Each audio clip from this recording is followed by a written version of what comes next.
Царица моя преблагая, надежда моя Богородице,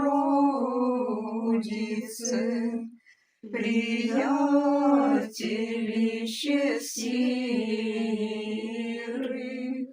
и странных предстательнице, скорбящих радости, обидимых покровительнице, зреши мою беду, зреши мою скорбь, помози мне, яко немощну, окорми мя, яко странно,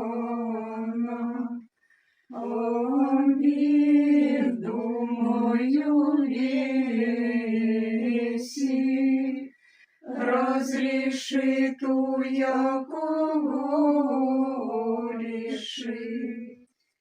яко не имам иные помощи разве тебе, не иные предстательницы, не благие утешительницы, токмо тебе, о Богоматерь,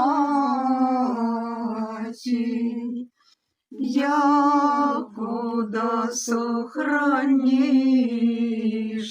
мя и покрыешь во веки веков. Аминь. Пресвятая Богородице, спаси нас, спаси нас. Пресвятая Богородице, спаси нас, спаси нас.